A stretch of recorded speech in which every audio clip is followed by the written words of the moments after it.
All right, so we got four attendees, or we got nine total attendees, including ourselves. Hey, welcome to this month's session of the VOP webinar mentorship.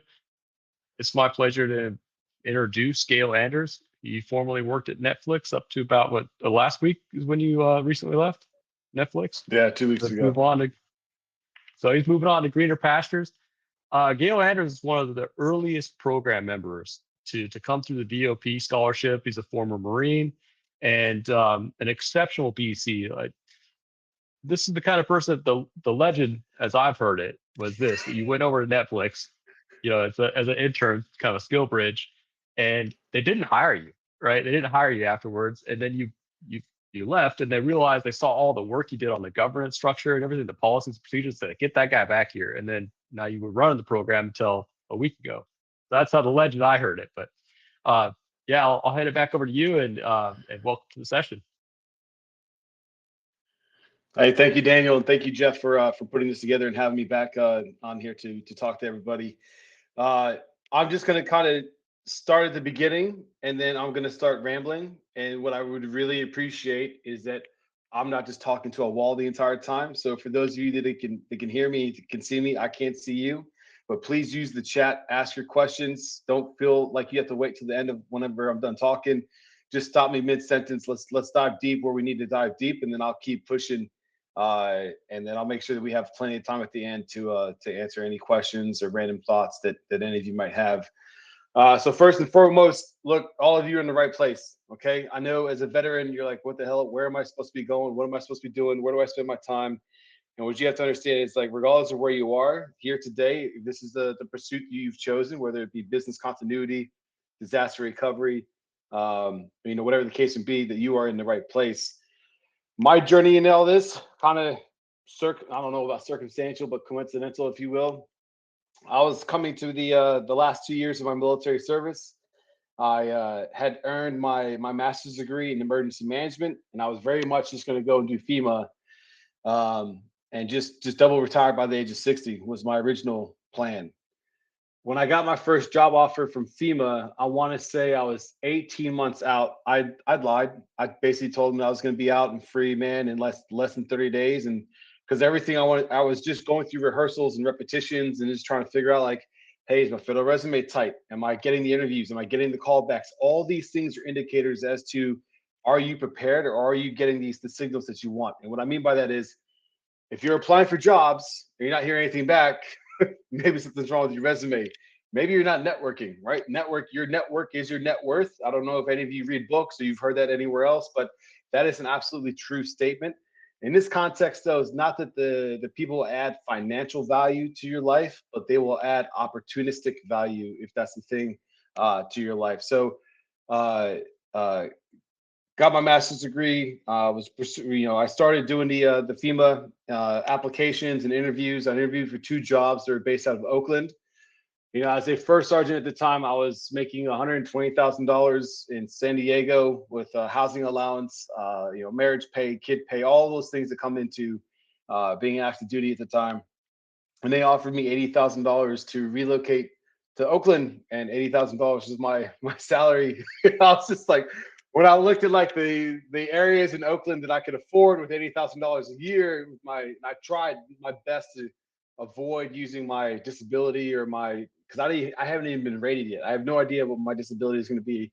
I know my pension is, but again, I don't want to use those things in real world math, right? I want to save that for those rainy days. All that being said, I was basically not going to be able to live any type of quality of life in Oakland. So very easy. Thank you for the offer, but I'm just not going to pursue this opportunity with you.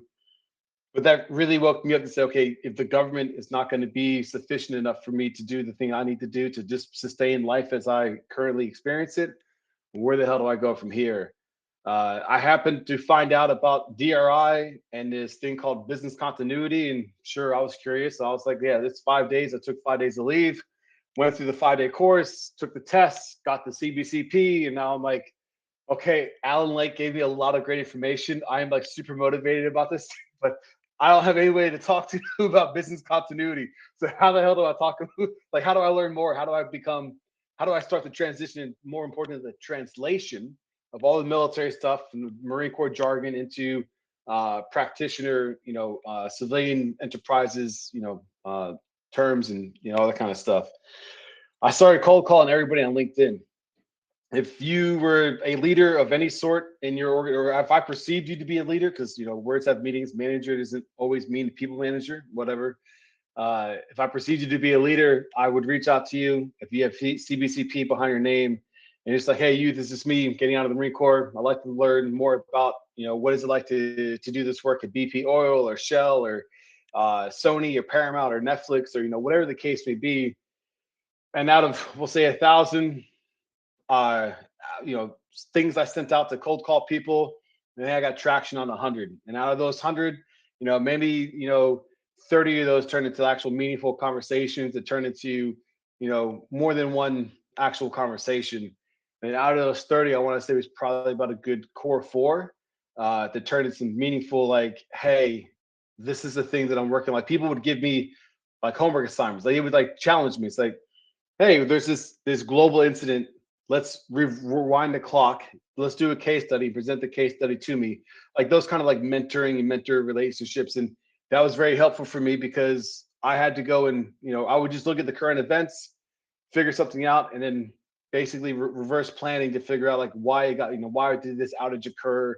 Why is there a supply chain disruption? Keep in mind, this is COVID. So like the entire world is shifting from just in time to just in case as far as supply chain logistics planning is being thought of at the time.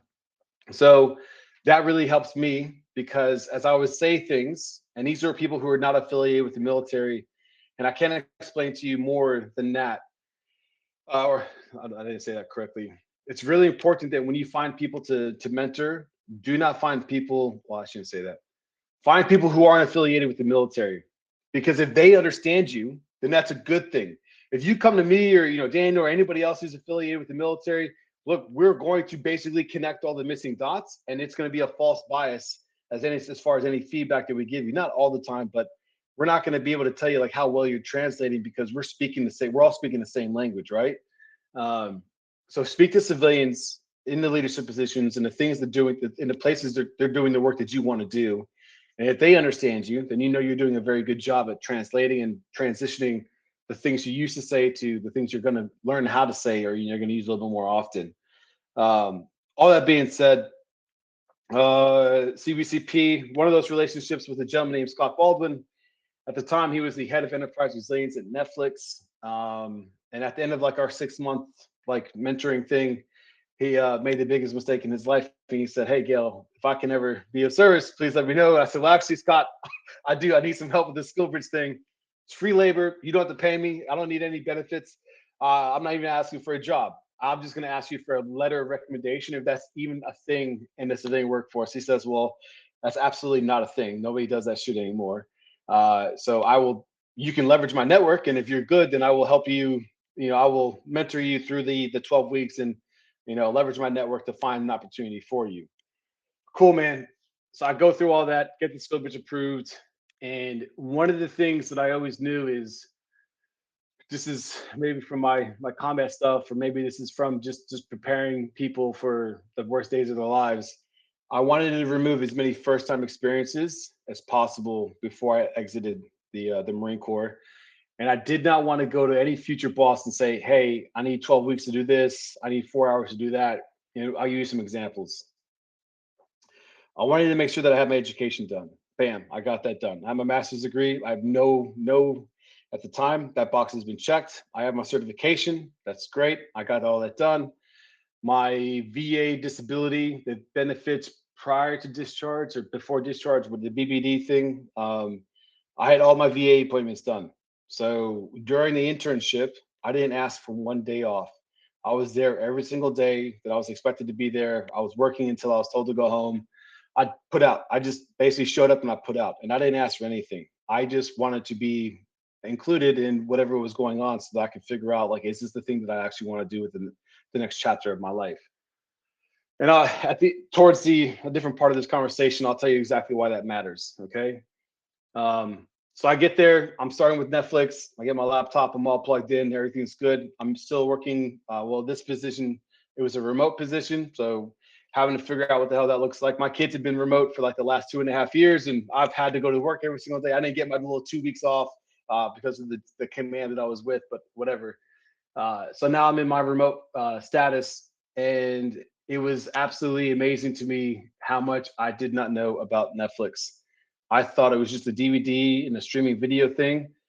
Yeah, that's cool. DVDs get made somewhere, they get put in little envelopes and they get mailed. Not a whole lot of like complex planning or logistics with that piece at all. What was really this where I think the right word here would be imposter syndrome. I felt like the dumbest box of rocks in the entire company because I had never really took the time to understand what cloud meant, what is on-premise technology, what is a region evacuation, what is a rollback, what's a canary. I didn't know any of these things, and Netflix is only able to do what it does because of where it sits in the AWS ecosystem. So I had to learn very quickly. I found some friends within the company, and I would just ask them really stupid questions. And I just look, I played stupid, I played ignorant. I used the Marine card, dumb jarhead. I eat crayons, like whatever would like break the ice so that they would like have a little bit of compassion for me. But more importantly, like as I would ask questions like, okay, what is a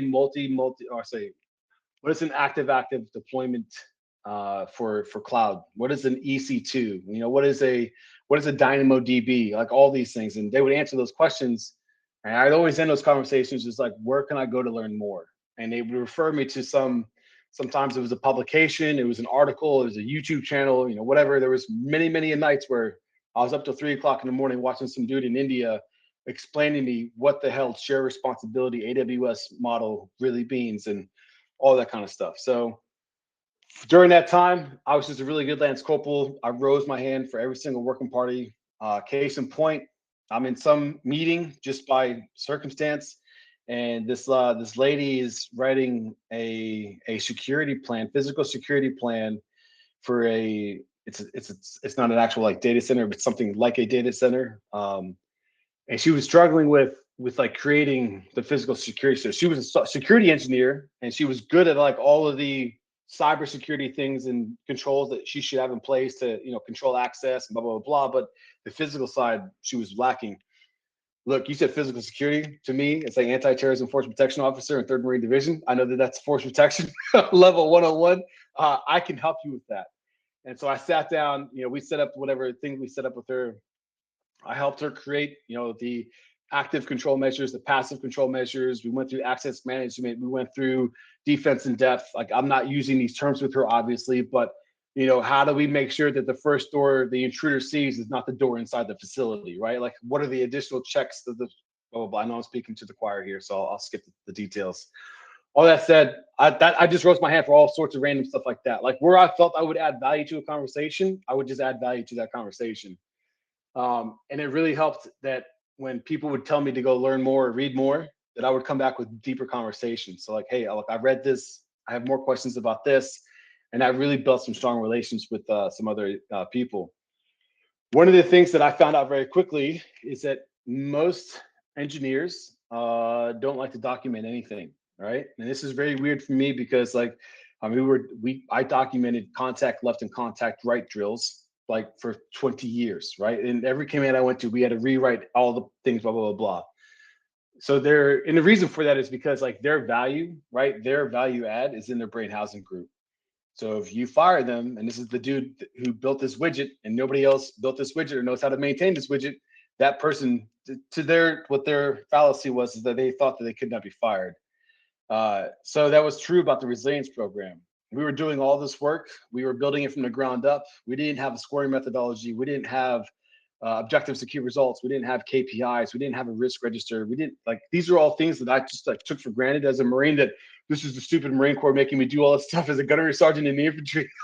Here it is in real time. Like, okay, I see why I understand that this is not just a Marine thing. This is an operational thing. These are the behaviors that everybody should have. So all that being said, I went to my boss and said, hey, do you have any issues if I document our entire methodology? And he's like, sure, go for it, Gayle. I went through and hey, vision, mission, here's our here's our risk register, here's here's how we do business impact analysis, here's the part of the business we're going to start with, these are the revenue streams or the product lines that we have identified as critical, this is our Q4 plan, here's our H1 H2 plan, here's our 3-5 year 3-5-7 plan as far as scaling the program and getting implementation, adoption, blah blah blah, whatever. Did all the stuff. Governance, for a lack of better terms, a framework. Damn, there's another word for it. Either way. So I went through that. I got through the 12 weeks, and he used his network, and I had an interview with Warner Media at the time. And same thing. It was going to be based in Burbank. It was on site, and they were going to give me like $98,000 a year. I accepted the job offer, but I kept applying and I kept interviewing for other positions. I got another job offer at a bank. Now, I know many of you, or I mean, some people on this call work for financial institutions. I did not want to work for a financial institution because all those cold calls that I had done, about 18 months earlier, everybody in finance had been there for like 16, 19 years. And it was like they were not open to new ideas. They were not open to changing or blah blah blah, whatever. And I am the guy who's just going to show up and I'm just going to not start changing everything, but I'm going to see like where can we like input efficiency or improve workflows to minimize response time, whatever, blah blah blah. All that being said, I got the better job offer. I canceled the Warner Media thing, and then I took a job. I don't even remember the name of this bank, but it was somewhere based in Pasadena. It was like literally day one of the job, and all the assumptions I had about the financial industry came smashing right in my face. And I met my boss, and he was like, "Hey, Gayle, welcome to the team, yada, yada, yada. I've been here for 16 years. And it was something about the way he said that. And I was just like, wait a minute, like, where have you been for 16 years? Like with the company in Pasadena? And he goes, oh, with the company in Pasadena. And this has been my desk for 16 years. And I was just like, oh my God. And then as I'm walking down the hallway, I had never actually seen the data center. But their data center was on, whatever floor in the building. In the middle of the building, it's like this big glass room with all their server racks and all the wires and everything running through it. And I said, is this like the data, like the clients and customers data that we are, supporting transactions and blah, blah, blah, whatever. He goes, yeah, this is it. This is our primary site. And we have a backup site, blah, blah, blah, somewhere else. I was like, why don't you guys push to the cloud? Oh, the cloud's not safe. And I was like, are you kidding me? Like there's like BNY's in the cloud, Charles Schwab's in the cloud. Like I'm literally trading based on Charles Schwab's thing because they have really good availability, yada yada. So either way, I knew that it was just not gonna work out for me. I'm literally in day 3 of orientation. My phone rings and it's Scott. I just got up and walked out of the room. And I said, Scott, what's going on, man? He says, hey, what's it gonna take for you to come back? I said, at this point, brother, I need an offer letter. I can't do no goodwills and intentions anymore. Like I'm out. I just took my last paycheck as a Marine. So he gave me an offer letter like within 2 hours. And I was kind of hung up there. I'm not gonna lie to you guys, because as much as I didn't like where I was, I've been in shitty commands before, and you just kind of suck it up and you keep pushing forward because that's what good Marines do, or good service members, or whatever the case is. So I took that and went home and had a hard conversation with my wife because I was like, I feel like I'm quitting. She's like, you're an asshole. You're an idiot.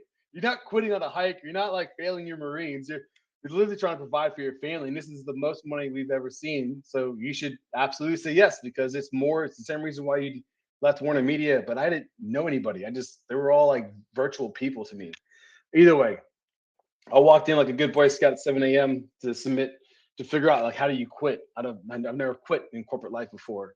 And he told me to go downstairs. My boss was already there. And he had told me to go downstairs to wait because HR wasn't there yet. So I went down there like a good Boy Scout, sat down, grabbed a glass of water, and here I am 10 minutes later. I'm like, wait a minute, this man has no authority over me. I literally just quit, and I'm sitting here hanging out. So I just got up and I left. I shit you not, 4 hours later, this dude calls me and says, hey, we're in the cafeteria, the mess hall, whatever. Where are you at? I said, Drew, I left, man. I left 10 minutes after you sent me away. I left my laptop and my badge. And I think, what else do you need me to do? He says, well, we actually need a resignation letter from you. Because I'm at a red light. I literally say I quit, and I sent him the email. And that was the end of it. I went to Netflix on Monday, and I was there for 4.5 years. And that was probably the most amazing 4.5 years of my life, because I had complete freedom, creative control, not just freedom, but I had creative control of how I built the program, how I scaled the program, and where I thought the program should be. One of the biggest lessons learned. Go ahead, Daniel. You got something? I was just gonna say, like, thinking about like all what you said after that, like some of the things that kind of lead to that. You did your screening beforehand, like you vetted the field, and then when you jumped out and you were your thing, you knew you were getting into something you didn't like, the finance sector, right? You knew what you wanted, and you knew you didn't want to be in that place where it's just like, hey, I'm sitting here, don't shake the boat or anything, don't make any changes. You wanted to do things. Right, so you're already different than a lot of the BCs out there. You wanted to go and have something experience. Like me, I'm kind of the same way on that. And I think like following your passion area and being honest to yourself and go with the thing you want, that was, that's a big piece. And everyone should learn from that. Know what you want. Sometimes you got to settle a little bit. Like you took that job just to get, your family secure, but you didn't sit there and wait. You pivoted as soon as you got that next thing. And, that's awesome. Yeah, no, it was and I'll get to this a little bit later, but even with that awareness that I had, I still didn't know what kind of person that I was. But what I realized now after being here for 4.5 years, there's a reason why I left is because I was basically just keeping the lights on. I had basically automated so much of the continuity workflows and created a self-service model. So any asset owner in a company could literally log into Noggin, complete the survey. Here's your score. Here's your gaps. I need you to do some attestation. Do you accept or are you going to mitigate these gaps, etc.? It had become so automated and so self-service. I was just kind of like, all right, I've built this thing and I'm I'm good. Like, what next? And so that's why I looked for another opportunity where I can go build something again. But in those 4.5 years, one of the most valuable things I learned in the first 6 months there is I was just given carte blanche on business continuity. Scott was like, Gayle, go do BC, figure it out, and you just report back to me, feed me into your metrics, and blah blah blah, whatever. I went around asking for like leadership guidance and direction, and like all these things I thought I was supposed to ask. And this executive pulled me aside, and thank God he was very, very direct to me. He says, "Look, man, we didn't hire you to tell you what to do. We hired you to tell us what to do. So what do we need to do?" And that was like the light that just set me free. And I never asked for permission. I just went and did it. There was a couple of times I had to get pulled back because I was way over in front of my skis, and that was good because the leader at the time was, because Scott had eventually left. So I'm grateful that I just didn't need to pull you back. That's fine. That so many other people on your team that I have to push every single day. I don't have to worry about you in that regard. So your bias for action is a force multiplier, and he gave me a lot of kudos for that. So he didn't care that he had to pull me back, which is great because I was always professional. I was always accountable for my actions, and yeah, all good there. I'll kind of pause there because nobody's really typing or anything like that. So either you guys really love my voice, but please type away some questions, or is there anything that I've said so far we want to drill into? Man, if they don't hit you up, like I just want to say you mentioned you were ATO. For me, that was a big thing, like ComSec account manager, ATO. Those were things that I related to BC, and it was like pure BC. What about you from like, so you were combat arms? Yeah, that's a really good question. So to me, it always made sense. Continuity was it was succession of command. First fire team doesn't make it off the X, then who's the main effort? Who's supporting effort number one? Who's supporting effort number two? How does the main effort's mission? How does supporting effort number one's mission support the main effort's mission? And same thing for supporting effort two to supporting effort one. So like having the continuity of like mission and task and priorities and all those kind of things, it made sense. The challenge for me, and one of the things that, if you all have not ever read Dr. Joe Strange, I would highly encourage you to read Dr. Joe Strange.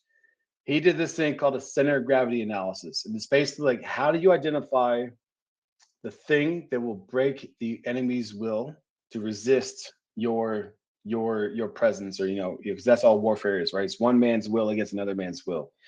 But he does the COG analysis where he says, And it doesn't have to be the enemy. In this context, we'll use Netflix. So, hey, what are the critical requirements for Netflix? What does Netflix actually require in order for Netflix to do its thing? Well, it needs AWS. All right, it needs cloud security, it needs cybersecurity. You can kind of like make the list as detailed or as vague as you want it to be. But these are all the things that can never fail, right? These are the things that if they fail, it's going to have an immediate impact on Netflix as a business and the way that it delivers its product to its customers and partners around the world. What is the capability? What is the critical capability that Netflix offers? And so you list all these things out. Well, you can watch the content on any device of your choosing anywhere in the world at any time. So there's very, very high availability. It's content library. Okay, so that's a critical capability. So capabilities are things that I either have to reinforce or I have to protect, or I have to ensure that that capability is able to maintain its availability, whatever. Requirements, capability, and then vulnerabilities. What are all the things that would break Netflix today? So if you have like an AWS outage, that could absolutely impact Netflix. Is that something we control? No. But how do we respond to it? Okay, well, now we come into crisis management.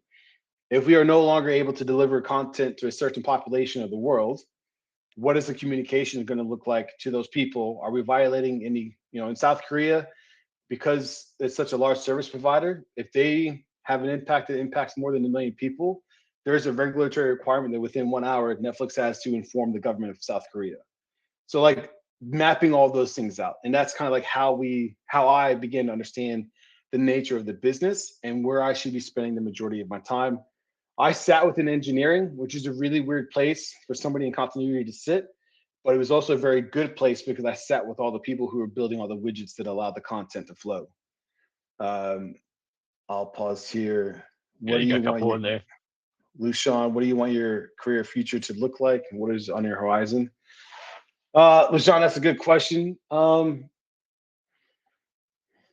So for me at Netflix, I'm an individual contributor. And if you look at my title, I am just a program manager. Now I say just program manager, but please understand, I was operating as a VP at any other company or entity. I was flying around the world. I was working with Netflix entities all around the world to build up their resilience programs in those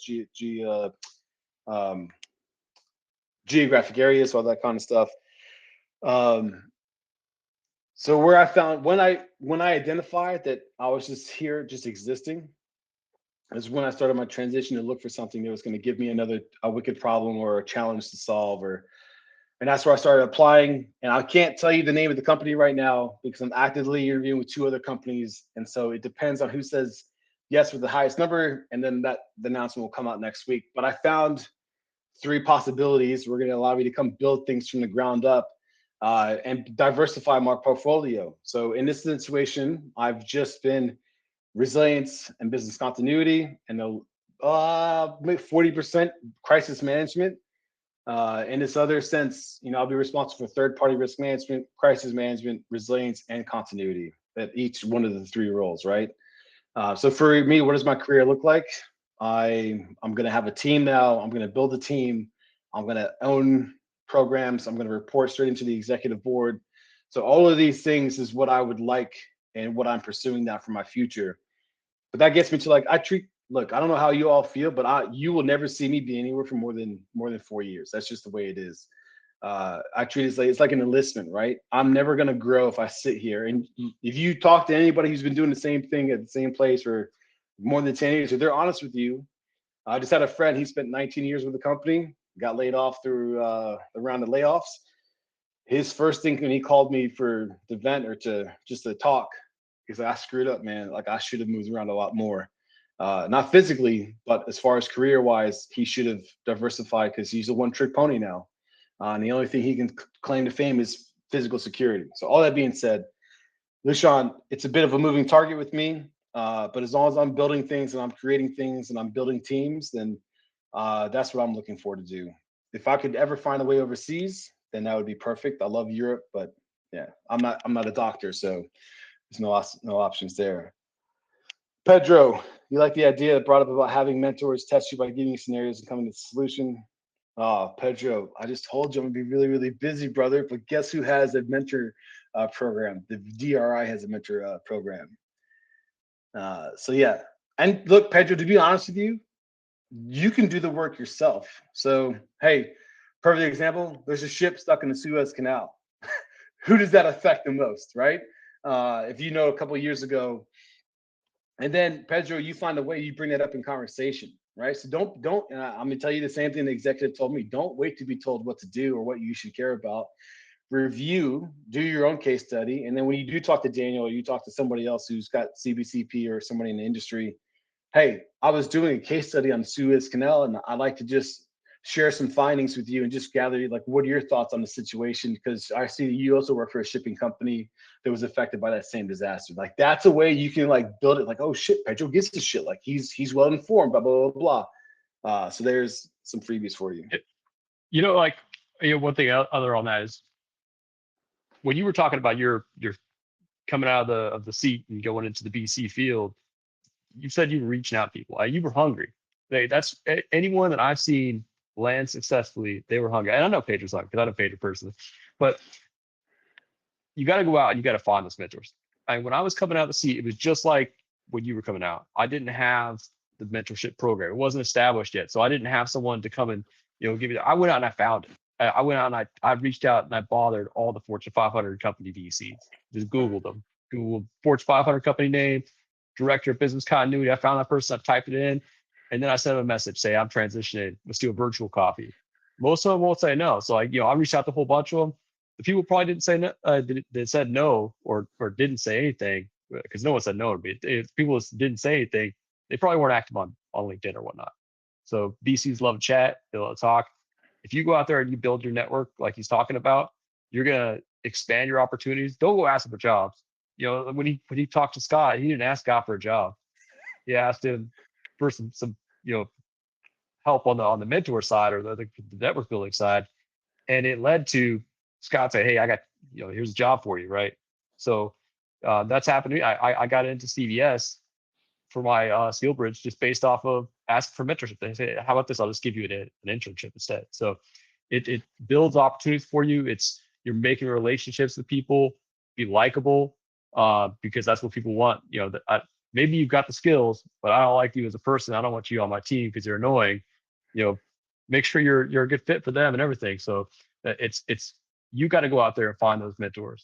So I don't just stop at Gayle because Gayle's busy, right?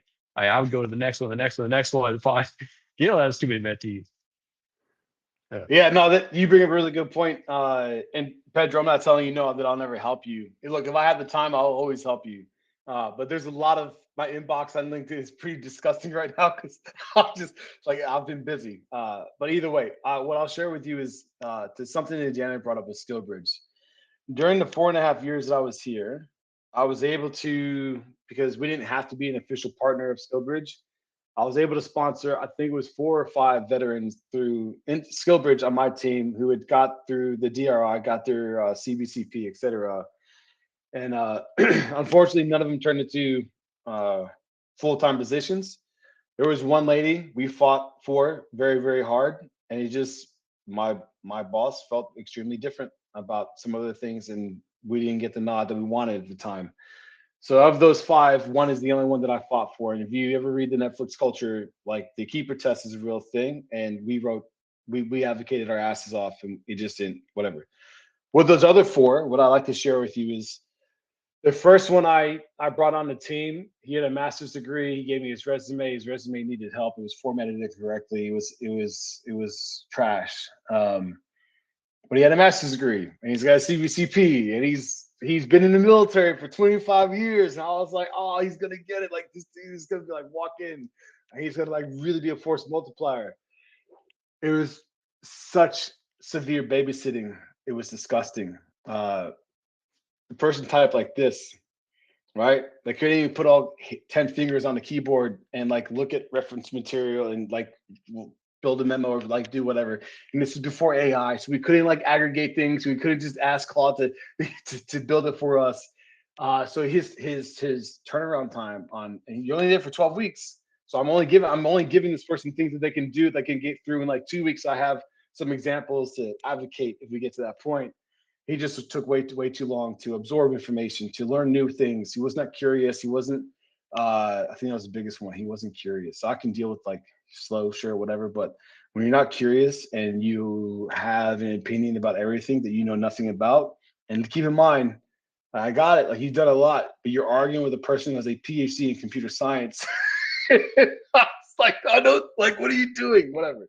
So that was a reflection on me as like, okay, I need to have more one-on-ones with anybody I'm potentially going to bring on as a skill to make sure they can at least type, right? The You second gotta one be I brought curious, up, though, man. no, you have to be, It, dude. Netflix is it's like, it's one of our, any BC's got to be curious. yeah, no, you And have to, you'll learn about the org. right. You're not, whatever. So it's like you have to be curious to learn about the company, learn about the org, learn about the teams. And it may not be interesting to you, but you still have to be curious if there's an opportunity, right? I never want to ask somebody for something the first time that I meet them. I want to know a lot about them, as much as I possibly can know about them, their work that they do, etc. So that was like me, like engaging with all the lance corporals and the battalion commanders admin office, like, hey, what's the boss doing, right? I All want to that be being said, dangerous enough. yeah, right, I, right, I want to be dangerous enough. Like, so if someone comes to me when they want to know who's the right person to fix this problem, you know, yes, even if it's not absolutely, my section. yeah. Um, the second one I brought on chose to do all of his VA appointments during the internship. So and look, I know everybody's timeline is different. I'm not passing judgment, but what I'm trying to say here is that out of 12 weeks, that individual was only with me for 7. So for 5 weeks, they were gone on appointments and out of the office, etc. So that was, a missed opportunity, and I can't remember specifics about the last one. But the point is this: you have a phenomenal opportunity during your skill bridge that nobody else in the civilian world has. Everybody else in the civilian world is getting judged on a 30-minute call with a recruiter, a 30-minute interview with the hiring manager, and a resume they wrote with some assistance with AI. You get 12 weeks of relationship building and networking, et cetera, et cetera. So that's why when you're there, you really need to be there and just be a good person. I'll be honest with you, just be a good person. Like Daniel said, be curious and just be a good person. That'll go a long way in a lot of different companies. I'll answer Rihanna's question. I'm so sorry if I butchered your name. But yeah, you've heard me speak before. Hopefully, it's still as amazing as the first time. Course material, YouTube videos, and publications. I've been told to request a mentor as well. Yeah, so you can request a mentor through the DRI stuff. Um, Look, you all have access to something that I did not have, Daniel didn't have, Keith didn't have when we were coming through in your shoes there. You have access to AI. And if you okay, for an example, I'm interviewing with another publicly traded company for a very senior position, and I was able to use AI to troll the internet for like, hey, for this position, what is it? Because they were playing games like, oh, well, we'll reveal a salary after the hiring manager makes a decision to go past the recruiter, blah blah blah, whatever that nonsense. So I already know what the salary is for this position, or what the acceptable salary range for this position is. I put in the last 3 years of 10Ks and had Claude do an analysis of like, hey, is this company trending in the right direction? What are their headwinds and what are their tailwinds? What are their opportunities for resilience and continuity to, increase overhead but decreasing blah blah blah operational disruptions, yada yada yada. Claude like built me this damn memo, and like I just have to. It's like my script. So when I'm talking to the recruiter, I'm like, your CEO literally said this about resilience in the 10K that was published in Q4 of 2025. Bam, resilience is key. Resilience is key for these 3 business areas. So while I do not have explicit financial expertise or experience, I do have experience in those areas that the CEO wants to be focus areas for resilience. And it's like, holy fucking shit, like this just changes everything now, because that is a force multiplier for me to like minimize all the nonsense about like, oh, you've never really managed civilians before. Or like, are you kidding me? Like 400 Marines doesn't count? You telling us, whatever. So AI is 100% a force multiplier, and you should absolutely be utilizing that to this fullest potential. So do not show up asking, "What's the culture like? What's the core values of this company?" or blah blah blah, whatever the case is. Like, no, Claude will tell you. ChatGPT, Gemini, like whoever your preference is, they will tell you all the information. So I think that public traded, man, it's like following up on 10K, like anything that stuff is it's publicly out there. Like when I was interviewing for a bank, I was looking at what was their board meeting, like what's their earnings call, what's the guy talking about there, and that killed in the interviews because I was yes. aligned to what they were thinking about. That's fire right there. And if you use Claude to like suss that out, find out what they care about from results like from the 10K, it's you're murdering it. No, 110%. And now as far as like interviews and things like that, right? So like you have the military experience, you have all these attributes, intangible and tangible, that you're going to bring into that organization or that company. What people really want to know right now is, what is your comfort level with AI? Now, I'm speaking to a room full of veterans, so I'm asking you to just think outside the box a little bit.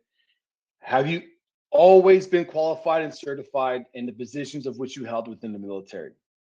For me, in 20 years of service, there is not one job that I held that I was qualified or certified.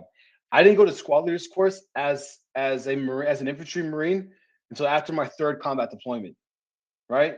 Like I had never seen an airstrike before, and here I am in Fallujah watching airstrikes. I learned how to call for fire a couple of weeks ago in the back of a Humvee, right? So that's what I mean by, like, I was never certified or qualified. It's the same thing with AI. You figure it out. Like, how can I use this tool to do the thing? Another example, I was a rifleman, so I walked every single where that I went, and ounces equal pounds and pounds equal pain. And then as a gunnery sergeant, they put me in charge of the anti-armor platoon, which is they're all vehicle mounted, and these Marines would take all of the pokey bait to the field with them, the Skittles, the ramen noodles, the coffee, the French presses. Like, I shit you not, a French press in the field. Okay. The difference there is this: I had never fired a missile at an armored vehicle before. I didn't fully understand the capabilities and limitations of that missile, but I quickly learned, while I am not the guy who's going to operate, I will never operate this saber system that's going to shoot a tank or shoot something out of the sky. But I know the capabilities. I know how close it needs to be to the target for it to be effective. I know how to mask its position so that it doesn't get killed before it kills the bad guy. Same thing for the javelin gunners, and same thing for the machine gunners and the drivers and the mechanics. Like, as a gunnery sergeant, I was the ops chief for this thing, and I had to understand the capabilities of everything, but I was not the subject matter expert for anything other than leadership and accountability. And I want you all to take that with you as people inquire about you and AI. It's not that you know how to write lines of code to build an application or a piece of software, but do you understand the capabilities and limitations of AI? Do you understand what iteration means? What a command prompt is? Like, there are literally people who are getting certified as prompt engineers because they know how to ask the question to maximize the responses that AI is giving them back. I've literally built a service. I've literally used AI to build coworkers. So, like, while I was just on a team of two my entire 4.5 years of Netflix, the last 6 months was probably, that's where I got to, like, to the point where I was keeping the lights on. I had automated so much of my actual work, I was bored.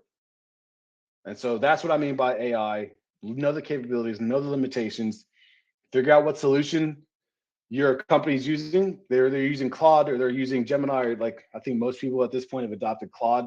If you're using I don't know, whatever the opposite of a MacBook is, you're already behind the power curve. Claude will do 1,000 times better and more for you with a MacBook than it will with what is this shit called, like a PC or Windows device, or whatever the opposite of a MacBook is. Yeah, so like those are the things when it comes to AI. Like you got to know about governance, what the companies care about too. I mean, when it comes to AI, I was in a meeting with my ERM the other day, and he brought up AI as a concern, and I said, well, what are you talking about? Are you talking about agentic AI? Are you talking about large language model, like generative AI? And it just blew his mind because he didn't think about it. Like if I'm doing agentic AI, I might be talking about replacing roles. And then if I replace a role, what's my continuity perspective behind that? Do I have something that's going to be able to still do that? Because if I get rid of the clerks and I make an automated system, what happens when that automated system goes down? There's no clerks anymore, and you're going to have a hard time finding those people. It's like at a hospital, right? If you ever watch Pit when they go in that you know what I'm talking about, right? Yeah, yeah, yeah. Yeah. So know your AI. Like, get smart on it. Be curious. I went I listened to like NPR. They do a lot of different pieces on that kind of thing. You can go around, you can find different people talking about AI. It's a buzzword a lot of times, but if you know what the thing is, you can call that buzzword out. Every company is trying to pitch some kind of AI, and I'm like, well, you're just repackaging something as something versus, is it agentic AI? Is it a large language model? Are we doing what is this thing actually there, and how does it fit into our governance pieces? Absolutely, 110%. There's so many factors of it.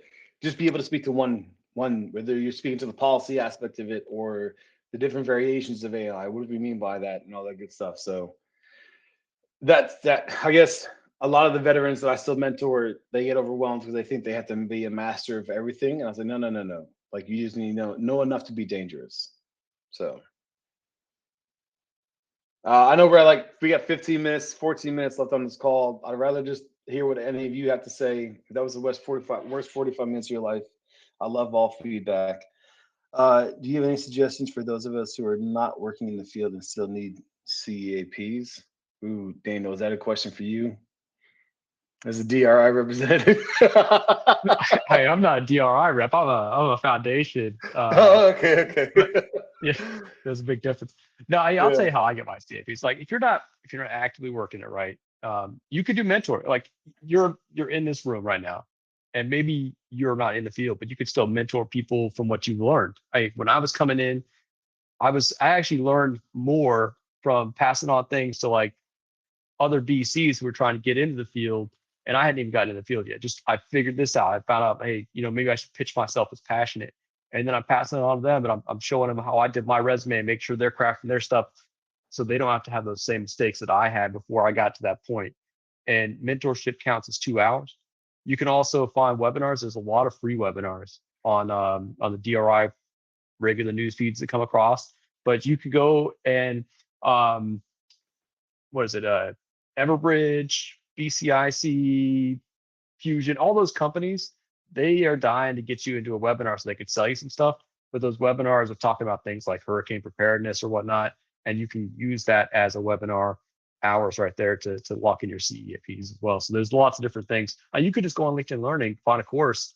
There's all the military people in here can get on to CISA. CISA, I think they transitioned one of the learns, like it was Fed something. I'll put it in the chat. But if you're a veteran, you can log into that still, and you can take all the course content there and those kind of CEAPs as well, because it's all like DR kind of things or something in that NIST standard. So I'll put that in the chat.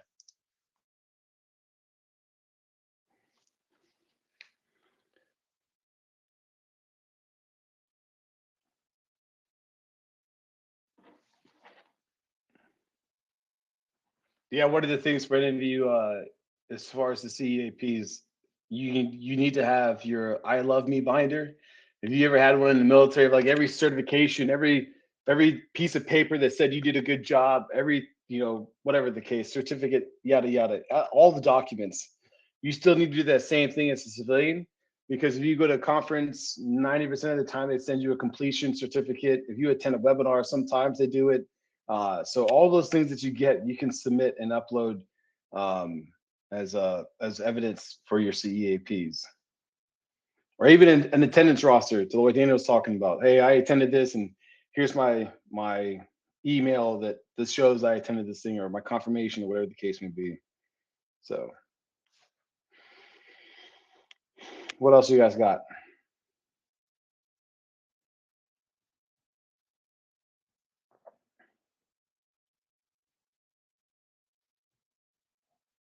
All right.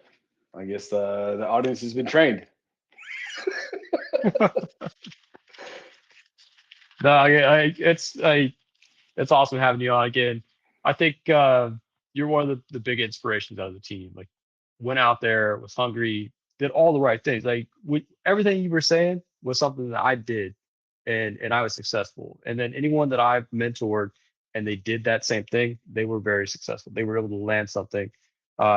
So it's all about getting in that space, being dedicated, learning about it, I think the curiosity thing that you mentioned, it's just, you really have to be that. If you're not curious, if you're not that kind of, maybe this might not be the right field for you. You should consider Yeah, that too. Like there's other fields that you spend half your day at work. Why would you want to be miserable half your day? that's right. Right? Do something you love to do. BC is fun. It's awesome. Like I don't think there's anyone that knows more about the railroad at the railroad than me to be dangerous about it. Like people come to ask me questions about stuff just because I know these things, but I don't know how to do any of it. I just know about it. And I know who's the right fit for it, and I get them. It's fun. Like there's some crazy stuff about the railroad you don't think about, like property or pipe and wire, like selling fiber to people, like those kind of things. It's all there's these really unique, interesting things that go on the railroad, or trains have sand on them.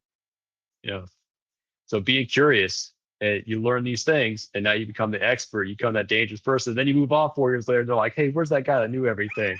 I guess. I'm actually, I'm the opposite, man. Like I like places where you could stay there for a long time, but I still need to have that. Like I need to be driving the change. I need to be making that program happen. It's like, but when I looked out from Norfolk Southern, I saw like people stay there for 30 years, and like it's not only just they were there for 30 years, but like their son, their father, like they're like multi-generational railroaders. So Yeah. it's like it must be something good over there if that's going on, that people want to stay, and then they want their kids to be on there too. So that's what really attracted me. Not yeah. Those are all very good points. The one thing I'll say in closing is in regard to the first time you're going to get punched in the face. And so I'll give you a really quick story. I was mentoring this guy for like 6 months. He was getting close to his EAS, his separation date, and he had a really, really strong lead, and that lead ghosted him. Like he had made it through multiple rounds of interviews. He'd spoken with the team. He was blah, blah, blah, favorable candidate, et cetera, et cetera. And he called me up in such a fit of rage. I just had the phone out here. I was just like, I could understand why he was frustrated, because he was about 2 weeks away from his final Marine Corps paycheck, and he was under a lot of pressure. And I told him, I said, "Look, man, calm down, find yourself, and get back in it." And he got back in it, and 2 weeks later, because of all the applications, he never stopped applying. I told him, "Look, I don't care how close you get to the goalpost, never stop applying, never fall in love with any leads." Yeah. And he actually got a call back, and he's in the senior position, making double what he was upset about losing the opportunity on. And so it's just, look, it worked out for him. But I guess the message is if you believe in it, then don't stop, keep pushing. No, that's serious. Like I just like you, I signed on to a company where I took on Norfolk Southern, and the next day I got the offer from Norfolk Southern. I called up the company and said, "Hey, sorry, I don't want to work for Nike." you know, Yeah. uh, but like you got to be out there applying. Don't just do one basket, man. You got to hit them all. And for Michael, like the healthcare resources, I would go and find out all the different like mom and pop ones, the medium sized ones, and the Fortune 500 ones. And you look at you got the insurance side, you've got like the Minute Clinic side, like the little care clinics, you've got the hospitals. Those BCs are chatty Cathys. They're going to want to talk to you. So you go find like, we got a guy, Kaiser Permanente, one of the BC for Kaiser Permanente. He's a former program member. So, you know, I found him by Googling around. I didn't like, it wasn't just on some list. I found him by Googling around when I was doing my research for Fortune 500 companies. Kaiser popped up, and Kaiser Permanente's BC. I looked at his background. I bet this guy was military, and then it turns out he was a veteran in our program. So you just got to go around and Google about, and then Kaiser Permanente, business continuity director, LinkedIn, and boom, it's going to find you that thing. No, I 100% echo what Daniel just said.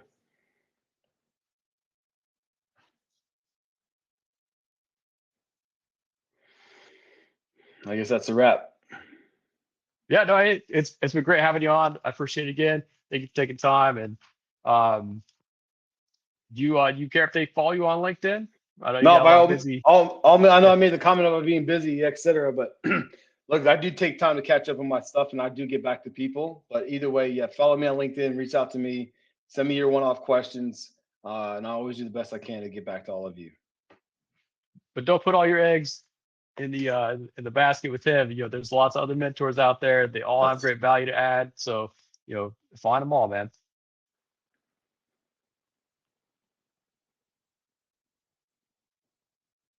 Travis, I'll answer that question. I always think that it's always a good time to get into BC, and here's why.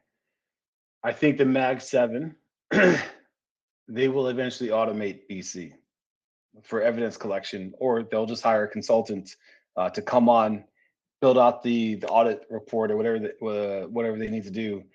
But we're talking about the Mag 7, who they're throwing billions at everything. Every little problem they have, they just throw the corporate credit card at. Not everybody can do that. So BC will always exist, right? You just need to get in somewhere, get the experience, build your your vernacular up, get your confidence, and you will very quickly understand where you sit and you'll see how far ahead of everybody else you are. And as soon as you realize that you are well above or you're well below your current level, however you want to look at that, that's when you start looking for your next opportunity. So I still think that BC is always a great time to get in, especially with AI. I think this fantasy world of having BC teams that are 150 deep for some of these really, really big companies, I think that will change. Remember, AI is not going to replace you. People who know how to use AI will replace you.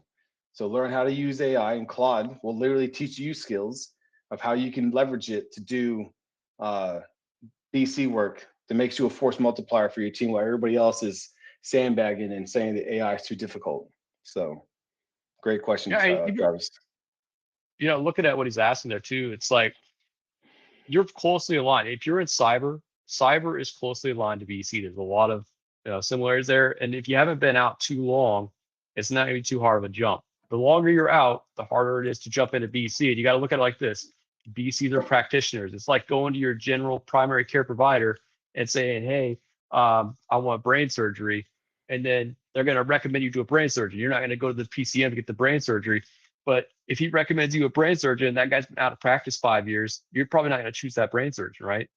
So, that's what they're looking at. They want someone that's been doing it. They know it. They're the best. That's all those hiring managers are looking for, that team. So if you get out of practice, you jump in the mid area, like maybe a contract or something, do a little bit of work there so you have your proficiency back up there, your resume is built again, and then jump into it. But take what opportunities are out there, and it doesn't matter what industry you're in. If you're in BC, you're in BC.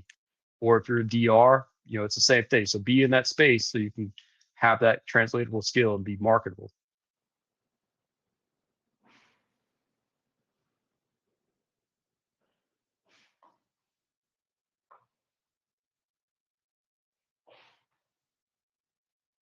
Well, I think we're right up there on the cap for the session. We only got 2 minutes left. So for the third time, thank you again. It's been great having you on. And thank you everyone for attending. This is a recorded session. So if you need to pass it on to someone, please make sure to pass it on so they can get that valuable information. It's on our DRI website. It should be probably at the end of the week or so, we'll have that posted.